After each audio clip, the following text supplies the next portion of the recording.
That's Nick. And that's Joseph. And today we're here to talk about Highest to Lowest, the 24th joint directed by Spike Lee, which premiered out of competition at the 2025 Cannes Film Festival. A24 and Apple TV released it theatrically August 15th before it became available to stream on Apple TV's streaming services on September 5th, 2025. Y'all know Spike Lee. Mm-hmm. What is your favorite Spike Lee joint? Oh, probably Do the Right Thing, but Inside Man, Bamboozled, those are all up there. Mine is Do the Right Thing, but I often think about Crooklyn. Crooklyn, well, there's a significant scene in Crooklyn we quote quite often in this house. Yeah, with the dog getting stuck in the pull-out couch. What is Highest to Lowest about? When a Titan music mogul is targeted with a ransom plot, he is jammed up in a life-or-death moral dilemma. What is your pull quote? There are several fatal flaws hobbling Spike Lee's latest joint, Highest to Lowest, a film heavily stamped by his signature flourishes, but ruined by a tepid, corny screenplay suggesting an erosion of benevolence for those at the top and bottom of the economic hierarchy, where it seems doing the right thing becomes an ethical dilemma. Mine. Lee and Washington may seem like a match made in heaven, but Highest to Lowest stumbles with sluggish performances, odd creative choices, amateurish dialogue, and a surprising lack of energy for a supposed crime thriller. Yes, this is the fifth venture between Washington and Spike Lee, their last one being Inside Man. It's based, well, technically a 1959 Ed McBain novel called King's Ransom, which Akira Kurosawa first made into a celebrated 1963 film called High and Low. I'm kind of shocked at how much this movie did not work for me. You know, at Cannes this year, because I saw it there originally, it was kind of shocking that Spike Lee wasn't in the competition. He was last there with BlacKkKlansman in 2018. But within the first half hour of seeing it the first time, I'm like, oh, there's a reason. There's a reason it wasn't in competition. What didn't... I mean, it's easier to say what I did like. There's only one moment I thought worked, and it's when A$AP Rocky finally shows up. Yep. Which is in the third act. Yes. But... yeah, everything else, the cinematography, there's some really odd editing, the performances, Denzel Washington, I mean, I think the casting is bad. The casting is all off and wonky. I think at its core, the worst part of it, though, is the script by Alan Fox, who this is the first feature from this screenwriter, and I think it's apparent. And I think I also read somewhere that Spike Lee retooled it a little bit, but the dialogue... all the beats are off. If this is supposed to be like an action-packed crime thriller, it is just piss poor. I feel like there are some interesting allusions you could make to, or parallels to Spike Lee's own careers. You know, this aging auteur in this shifting business, although film not so much as the music industry that's at the core of this, but... the story... Denzel Washington plays a record label executive named David King, and he is in the midst of trying to buy his company back. It seems like he made a bad business deal some years ago where he sold a portion of it, and now the other shareholders are looking to sell, but he has found a way where maybe he can buy out one of the shareholders who will then help sway the vote so that he can buy all of it. Michael Potts. So it seems like that plan's a go when Denzel gets a call on his cell phone and he's told that his son Trey, who's played by Aubrey Joseph, has been kidnapped. And the kidnapper wants 17.5 million Swiss francs. Why Swiss francs? Well, they're worth the same as US dollars, and you can get $1,000 Swiss franc bills. So putting that much money into a backpack is feasible so that someone could easily transport it. So, of course, the task force is assembled. 3 of the most dim-witted detectives, including Mayhem from the Allstate insurance commercials, are the detectives in charge, and they seem to have no plan. And thank goodness they don't need it, because all of a sudden, before Denzel can even get the money together, he's told that his son's been recovered. The gag is that Denzel's son and Denzel's godson, whose name is Kyle, played by Elijah Wright. They're like brothers. And Kyle's dad is played by Jeffrey Wright. And Jeffrey Wright is Denzel Washington's right-hand man. He's like his driver, errand boy, all that. It's Kyle who was kidnapped by accident. Mm-hmm. The kidnapper confused them because they had switched headbands that day, which I find funny. Mm-hmm. So, of course, the kidnapper, who, spoiler, turns out to be A$AP Rocky, which you can tell because you can hear his voice. He's like, well, I don't care who I took. I want my 17.5 million. And Jeffrey Wright is telling Denzel, well, you're going to get it, right? And this, I thought, was the first. Well, there's so much I didn't like. But Denzel tells Jeffrey Wright straight up, like, I'm not paying for your son. Yeah. He doesn't even try to fake, like, oh, man, I wish I could, but I couldn't. I could barely get the money for my own kid. It's going to destroy my business. Like, I can't. He just says, no, that's your problem. But Trey is saying, Dad, like this is messed up that you're not going to do it. And also, social media is going to light your ass up. Mm-hmm. Will be eviscerated, yes. If you don't do this.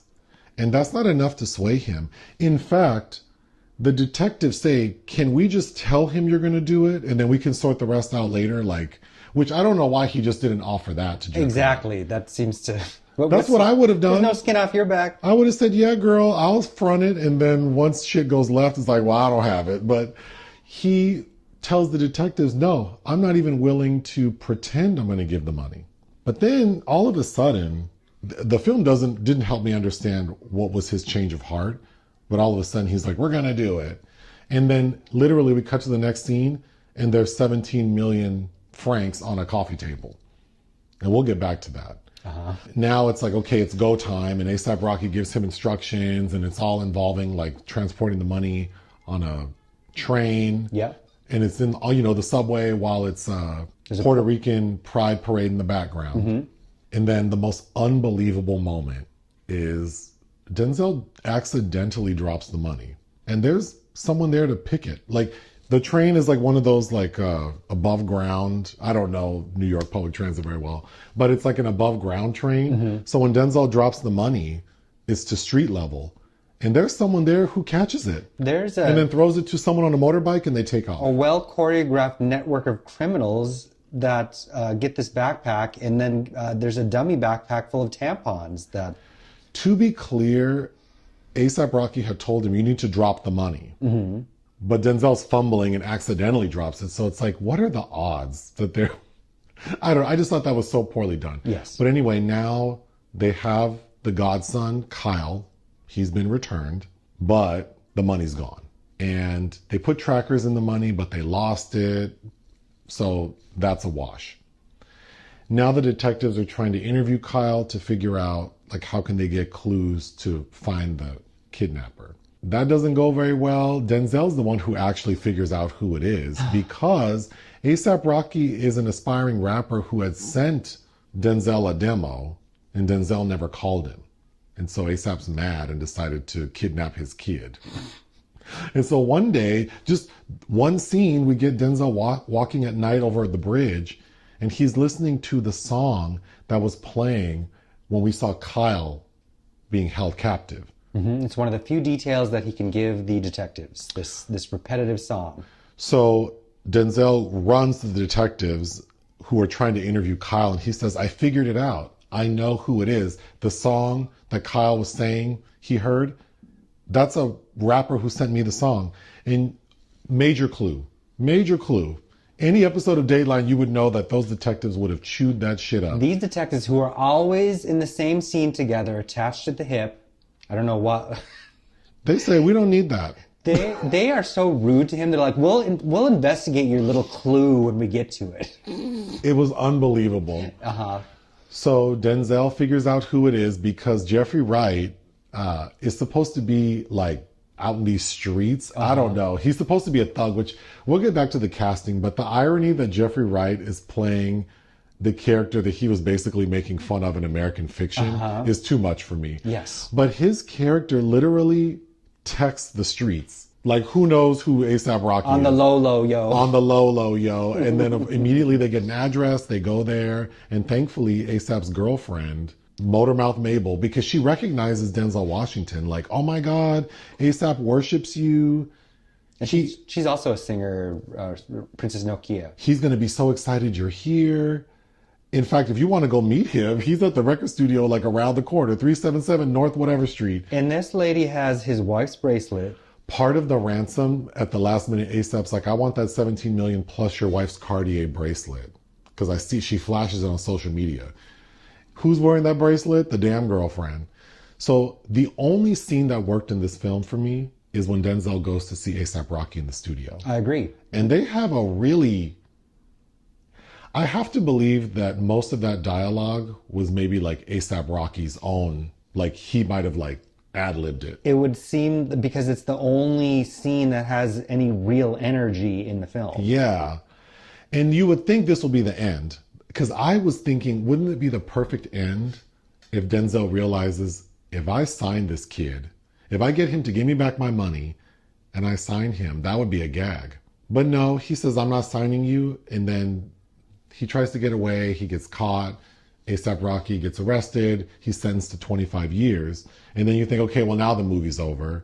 But then ASAP says, I want to talk to Denzel. Denzel goes and ASAP says, well, I'm the hottest thing right now. Like, I have 1 billion streams worldwide.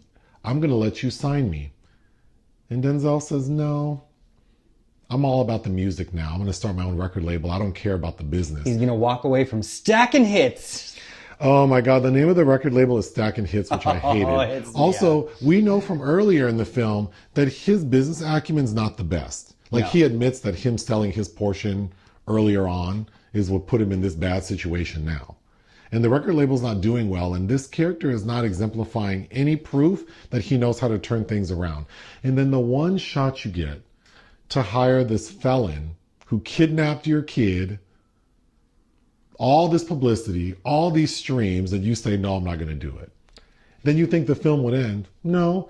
Then we get a final scene because in the beginning of the film, Trey is trying to push up on this girl who's a singer. And so he basically promised her a shot with his dad to like audition.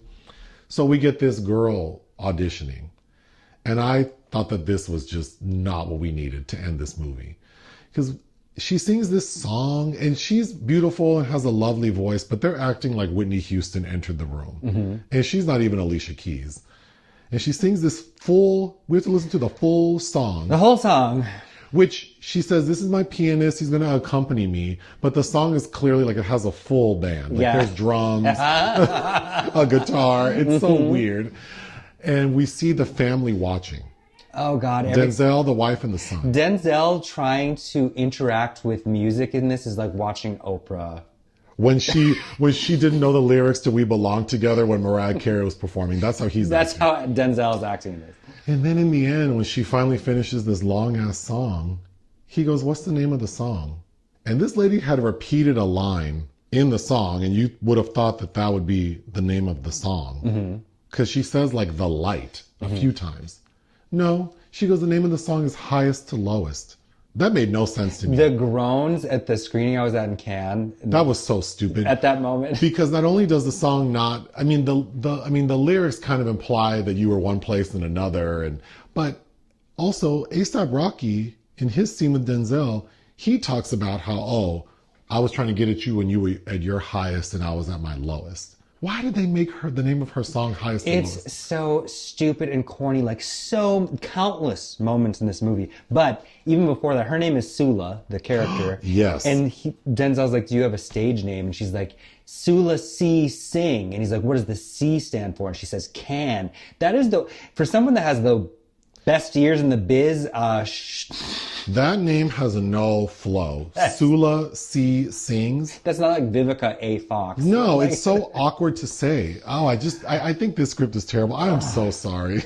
No, it's bad. It's not good. And it's Spike Lee. I wanted to like Spike Lee. I was excited for this film, genuinely so. And it's like, it is wrong on so many levels. Let me get through these notes. The intro. I know the film was shot by Matthew Libatique, who shot Caught Stealing, which I reviewed. Aronofsky, he shot almost all of Aronofsky's films, if not all of them. Black Swan, Requiem. I thought Caught Stealing was beautifully shot. It's also set in New York. There's also a very similar scene on a train during a baseball game, and that had a lot of energy. And I thought Caught Stealing, It's not quite there, but it was giving me like Night of the Juggler vibes. Like I really felt like I was in the city. With James Brolin. Yes. Which also is about a kidnapper getting the wrong kid. Oh, actually, there you go, full circle. So this one, I'm shocked at how much I didn't like how it looked, how it just feels like there's no energy. The opening of the film, to me, I'm not trying to be hyperbolic, but it felt like The Room. Well, it doesn't combined with the damn score.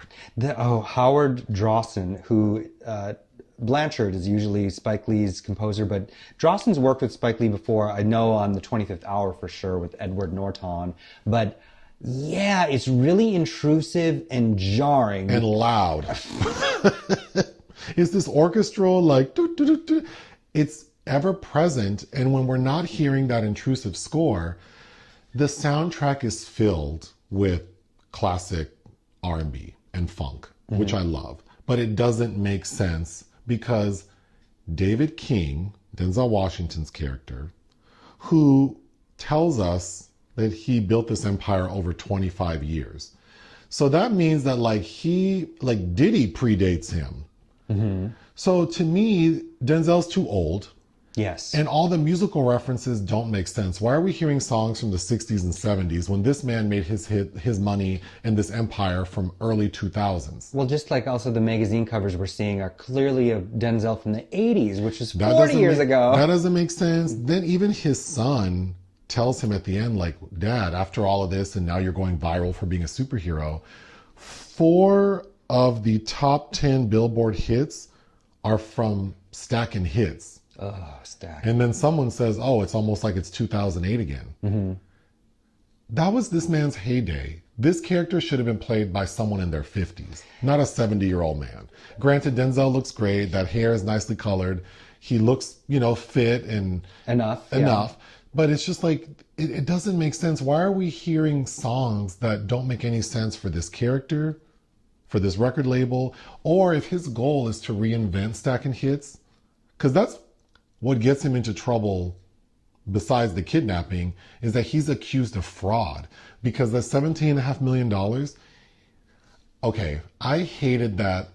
If this is supposed to be a crime thriller, I feel like we should have spent a lot more time with how this character scrounged up the money. Because it's a plot point that he's not, his asset, like he doesn't have liquid money. So he's going to have to either try to borrow money against their New York home or their Sag Harbor home or cash in some investments. It would be a process. So instead, he somehow cashes out investor money. It's not so simple that you can just walk into Chase Bank and say, give me 17 million US dollars, let alone Swiss francs. Swiss francs, but also what is A$AP Rocky going to do with the Swiss francs? There's just no sophistication to this story. Like, this is a joke, like what's happening right now. It all feels so unserious. Oh, I kidnapped your kid. Oops, wrong kid. Give me my money. Put it in the backpack. He dropped it on the subway. Got it. Oh, I'm going to go to your girlfriend. She told on you. Gotcha. You're in prison. The end. That's the movie. Yeah. That is the movie. Yeah, it's all very cookie cutter. Also, no chemistry with Ilfenesh Hadera playing Pam. She is 30 years younger than Denzel Washington. They have her dressed like she teaches 3rd grade. Okay, this is the other thing. I don't like how this movie looks. It doesn't feel lush and aspirational. It doesn't feel decadent. I feel like it needed Lee Daniels. I feel like could have really done something with this. I want it to feel like Empire. It would have been, yes, he would have brought an over-the-top element that allows for the suspension of disbelief in a lot of these, where the devil's missing in these details. But Hadera, who Spike Lee has used quite often before, she's an old boy in Chirac, and a couple other things. Her performance in this, I mean, I think everybody except for A$AP Rocky is really hobbled by this script, but all of their performances are subpar. Well, in your Cannes recap video, you commented that her performance was bad, so I was trying to be objective. And so initially I'm like, oh, is she that bad? Is it just the script? And then as time goes on, it's like, oh, I mean, I don't know if maybe time was limited. They only had a couple weeks, and so everyone just kind of did what they did. But she comes across so stiff. They have no chemistry, her and her husband. She's always sitting there looking like, I mean, even when he tells her, I'm going to sell all our stuff to buy the record label back, she does say, I don't think that's, like, is that the best idea? There's no passion. Like, man, you're about to lose all our damn money. Well, the way she's talking, like, I've been with you since the beginning. Like, what, when you were a teenager? When you were 15? Like, what are we talking about here? Then the two boys, the son and the godson, I just, you know, they're teenagers. Like, you know, they mumble when they talk. But this is the son of a high-profile record executive who himself wants to be a record executive. I was expecting him to be like a big personality, and that kid is so flat. Unbelievably flat, yes. It just, he feels like a teenager, but not the teenager of a record executive who also wants to be a record executive. That didn't make sense to me. Again, Jeffrey Wright feels so out of place as this character. Jeffrey Wright, they're crying scenes with both him and Denzel that they're bad. They're terrible. There's a scene where Denzel goes into his office to sob, and he's speaking to all the framed pictures of the, you know, he goes, James he's Brown. crying like, what would you do, James, Stevie, Jimmy, Aretha, while holding, or we see photos of them. That was terrible. He holds up a picture of his son to James Brown, like, you two need to talk to each other. It is... No. You know, we reviewed a film called Trouble Man, which also has Orlando Jones playing a record executive trying to like buy back his company. Mm-hmm. This to me is on the level of Trouble Man. In many ways, yes. I think that... And I think Orlando Jones would have been a better choice to play David King. There's a moment when David King or Denzel Washington's character says like, well, at least they spell my name right. David King... Who's spelling your name wrong, sir? Getting back to Trey really quickly, did you notice that when he is returned, there's like this cavalcade of cops, you know, bringing him back to the station? There are some white people standing outside the station clapping for him. That looks so crazy to me. Oh yeah, because it splashed all over the news about David King's son being kidnapped. But it's like 7 white people just like clapping for him. Then the moment when Denzel tells Trey, I'm not paying the ransom for Kyle, Trey tells his dad, David King, my father, the man with the best ears in the business but the coldest heart.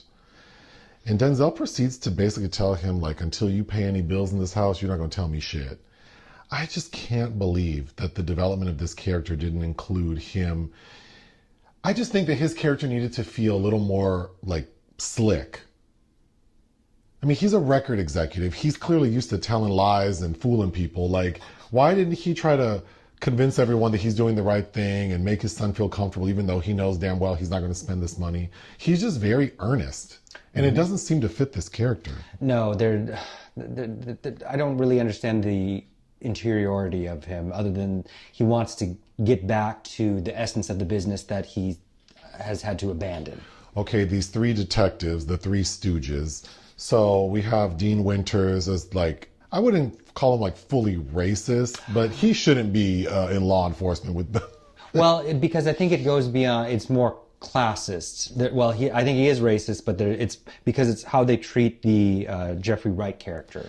It's because Jeffrey Wright's on parole and they know that. And so initially they're thinking, well, maybe you were involved, before they realize it's his son has been kidnapped, and they're still rude to him. They're so unbelievably rude out the gate to Jeffrey Wright. This almost feels like a comedy. But you have Dean Winters being problematic, and then you have the other 2 black detectives. Yes, Detective Bell, played by LaShawns, who, you know, won a Tony for Color Purple, and John Douglas Thompson, who I think does the best, who I think is their superior, or at least he's acting that way, Detective Bridges. Although he has the worst scene, because we get a moment where he is talking to the camera, explaining the plan. I've never felt so... You can all follow on your cell phones. Yeah, I was not reassured that this is going to work. I'm not confident this is going to work. But poor LaShawns has so many... It's like, we got to give her a line, so she's just randomly there saying stuff sometimes like, we were trained for this. Or, well, not very well. I don't know. And I can't believe that these 2 black detectives would not get Dean Winters together. Right. It's not until the very end that he says something real crazy, and it's Detective Bell who says, like, hey, wait a minute. Like, what? I guess the climax is dropping off, like transporting the money and trying to intercept the kidnapper, and I just thought that entire scene is so anemic. There's some really odd editing choices. There is this Puerto Rican pride parade in the background, and we get to see like Rosie Perez and Anthony Ramos, which is all cool. But I just think you combine that with the, because if it's not them in the parade, it's the score being crazy, and then Denzel just sitting on the train. Then you have this one actor who's shouting on the train about how Boston sucks. Nicholas Turturro. It's just too much. None of that plays well. None of it's thrilling. Although I may, call back to Do the Right Thing, right, with Rosie Perez. Thematically, perhaps there's some subtext there, but and paying homage to New York, perhaps, but I don't. Yeah, there's nothing very thrilling or exciting or magical about that. I will say the song that we hear on repeat when Kyle is being held captive, the lyrics are "pack out the trunk from the front to the back, yeah, yeah, yeah, yeah." It just keeps looping. So it's so hard to like not get out of your head. Although I did like the beat. And then we hear the full version of it later, and it's actually kind of a good song. Well, yeah, because initially I'm like, are there any other lyrics? But again, I'm so confused why the soundtrack didn't include more modern songs. And speaking of modern music, Ice Spice is in this film for 12 seconds. Two or three lines. And she's dressed very normal. She just is like this aspiring artist who's excited to meet Denzel's character. And that's it. She just says, "Nice to meet you." That's really lazy stunt casting. Because, a lot of people were excited to see her in this. Yeah, I was expecting her to have a much more prominent role. I was shocked that she doesn't. Rick Fox is also in there playing himself. He has more to do. That's right. Yeah, he's the basketball coach for the two sons. So when A$AP Rocky is arrested and brought to the courthouse, there is a complete mob of people shouting "Free Young Felon." That's his character's name. There's no context to why people would think that. I don't. Well, why would there be a mob of people supporting him when the person who got their son back went viral as a superhero? Yeah, I don't know. Especially when he's straight up saying, "I'm innocent." No, sir. Nope. There's a lot of evidence showing that you are not innocent. Wow, you did kidnap that kid. The audacity of young Felon. I'll be very excited to see what you think of A$AP Rocky in another film that came out this year. It hasn't been theatrically released yet, called "If I Had Legs, I'd Kick You." I quite enjoyed him in that as well. That's like "My arms are too short to box with God." God. I'm shitting on this movie. I'm just shocked. I'm just shocked that this is what we got. I think it's mostly the script.